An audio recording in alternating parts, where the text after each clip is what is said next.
This is Ask Congress, where we bring you informal talk about the Congress of the United States. And normally we do our show from the studios of the House of Representatives and the Senate. Today we deviate from that and bring you into the offices of one of the leading religious leaders of our country. There is a separation of church and state, but today we'll just bridge the gap. Wait a minute. Every session of the House and Senate is opened by a prayer. That's correct. I personally delivered quite a few of them. You certainly So have. there's no separation of church when it comes to that. And let me make it abundantly clear that right behind the speaker, in ghost and marble, is "In God We Trust." So we feel very comfortable in what we're doing for our country and our constituents.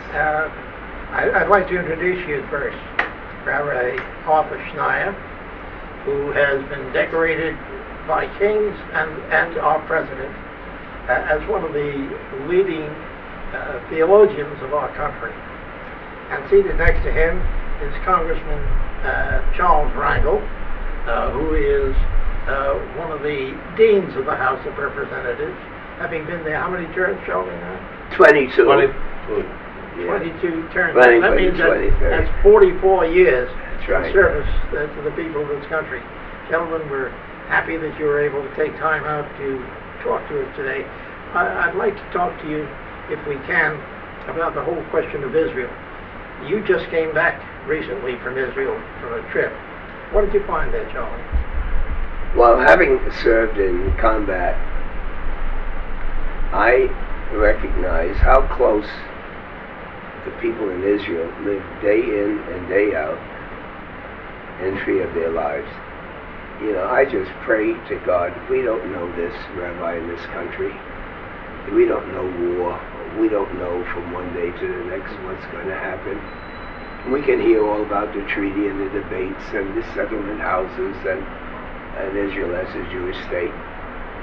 But I tell you, when you see our troops coming back home with trauma, I think of every kid in Israel. I see the mortars and the shells coming from Syria. I see shelters, you know, not bathrooms, not playrooms, shelters that kids have to run into. And I see all of this in a democracy. I'm telling you that it's difficult for me to see how you have a treaty with people to say that you have no right to survive. And yet Israel is struggling through this. And I do hope that John Kerry is successful in this. It's not just for Israel, it's for America. It's our national security, it's the moral, it's the political, it's the security thing to do. And talking with people who talk about their futures and their lives, I mean, we're both at the age that we never had to worry here in the United States of America. If we got to die, it's not going to be because of some enemy, you know, some terrorist, something which we now have just been exposed to. But to see that from the beginning of the conception of a nation that's recognized by the world, surrounded by people who publicly say that you have no right to exist, I come back wondering, where's the rest of the world in doing this? This is not something between two nations that want to have two states. This is an international concept. And I appreciate that America is providing the leadership. But if we don't get involved in understanding a people's right to live, it can happen, and may be happening in the Crimea, right as we turn to Ukraine. Rabbi, what do you think about America's position today vis-a-vis Israel? The closest ally the United States has is really Israel. Both in terms of innovation, in terms of military cooperation. Unfortunately, the Arab Spring did not materialize. Shifting sands no stability. The only stable island in that whole region is really Israel. So when our men and women, they need to go for R&D, where do they go? To Haifa. So it's a great concern of the leading democracy in the world, the United States, the fate of the young democracy in the Middle East. And I'm very touched the way you describe the torment that particularly the people of Sderot. You know that basically Hamas and Hezbollah are surrogates of Iran. So the big brother really is Iran, who is supporting both Hamas and Hezbollah. And you have now Hezbollah 100,000 rockets that could be unleashed any time. So you describe it. It's a very, very painful thing. Now, it's United States national interest and in terms of world peace to make sure that there is some peace in that region. Unfortunately, we have lost some influence. And I think we have lost some influence in the world because of our economic crisis here. You know, I'm very much involved in human rights. And by the way, while we're talking, I think, Charlie, what's happening in Nigeria is just, I mean, the brutality, the inhumanity. You know, it shows you that man is capable to be a beast. To take 200 girls and just pick them up and have them disappear. And I'm glad that Michelle Obama just spoke out on this one too. But you said, man, what human beings can do, who would have thought human beings could have done that to 6 to 10 billion human beings? They just happen to be Jewish, but they're human beings. Well, as you well know, I'm a Holocaust survivor. I know. Okay, so my family's graveyard is Auschwitz. Okay? So Israel is the only Jewish state. Big to do. I mean, the United Nations actually in 1947.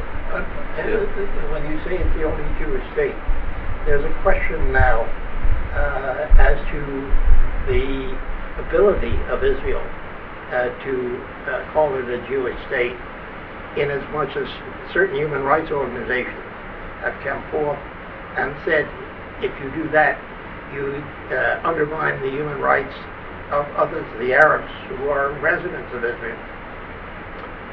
That's all I can tell you.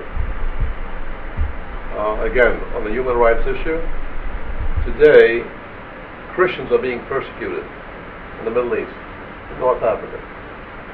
The only safe place where Christians enjoy freedom is Israel. Christian minorities are really being persecuted in that whole region. And so I don't think that this is a valid argument. The truth of the matter is, just as we want a Palestinian state for Palestinians, there's no reason why the UN-defined partition should not also speak about the Jewish state. You know, I've heard this argument by journalists, but would we want a Muslim state for Israel? I mean, if historically, internationally, the United States and the free countries of the world, so that what you've been through, you have a place now to be Jewish, what do you call them, a Christian state? I mean, if there is a reason, and I do believe there are, I think it's ridiculous to not be able to admit that we have different religions. This state, this country, was founded because Jews had nowhere to go. And so if someone's going to say you can have the spot, well, what are you going to be, an annex to a Muslim world? This is a Jewish state with Jewish people, with Jewish culture and Jewish language, and guess what? I had a group of blacks run over there 40 years ago, and I met one of their grandchildren here in Brooklyn, and he tells me he's part of the Jewish state, served in the military, you know, and his father was a bishop in one of the churches here, his grandfather rather. So I don't see the answer. But there are also criticisms of people who call this a Christian country. Well, listen, it depends on who's writing the history. I can handle that. It has nothing to do with Israel. If you're Christian, you're writing a book, that's who you are. You know? But one of the reasons we don't have immigration is because there's nothing there saying regardless of race, creed, or color. There's nothing there that says that you have to own property. There's nothing there to say black or white. You know, you have to do these things. We still have people in the United States of America that treasure the Confederate flag more than they do the American flag. And that's one of the reasons why this country is not moving forward. The House of Representatives is a giant eagle in my imagination. Republican and Democrats, and they have to fly together with the Senate and the President. We got a cancer on the Republican side of the wing. We can't fly. It's bringing down us. It's bringing down the country, and it's bringing down the Republican Party. And guess what? I would hate for that to happen because we may have to take back the Dixiecrats that we got rid of. And you have been endorsed, if I remember correctly, over the years by both the Democrats and the Republicans. Those are Republicans that will be eaten alive. If Nelson Rockefeller Group would come anywhere near the Republican Party, they'd be ostracized. The same way John Huntsman, who's a friend of yours, and I'm a friend of his dad, they treated him worse than they treat liberal Democrats. And Charlie, I want you to know, Charlie has been a bridge builder between the black and Jewish community. Very outstanding record, you know, throughout your career in Congress. And what you just reported on your most recent trip is really your solidarity. You're consistent. You're not. There's no ambiguity in terms of how you stand in support of Israel. And I think God bless you for it, because again, as a bridge builder, you have done a great deal to unite our community. You know, coming from you as a friend and an international leader, my heart bursts with pride to hear you say that. I attend a lot of Jewish affairs, and people grab my hand, thank you for your support for Israel, thank you for, well, as prone as I am to give a speech, I say that, you know, my support for Israel is my love for the United States of America as well, the security of our country. And it's not that your enemies are my enemies, it's just that Iran is a threat to the entire world. It just happens that Israel's on their top priority list. And these countries around there, with all due respect to the Arab world, they are threatened just as much as Israel is. I want you to know that in many of the Iranian press, and some of the Hamas and some of the other modern radical press, the United States is depicted as the great Satan, and Israel is the small Satan. That's the perception. That's the perception. However, I'm a firm believer that every conflict comes to an end. And just as now we had Allied victory celebration, Allies defeating Nazi Germany, and now Japan and the United States are basically in the same wavelength. You find that when I have Ban Ki-moon, the Secretary General here, remember the Holocaust before International Holocaust Remembrance Day on January 27th. There's the United States ambassador, the British ambassador, the French ambassador, the German ambassador, okay? These were enemies at one point. So I firmly believe that we have to work to facilitate peace between the Palestinians and the people of Israel. And it will come. It will come. Let me ask you this. I must break away from the program for just a Well, moment. we'll continue talking. You come back. And we'll be back right after we have a local cut-in.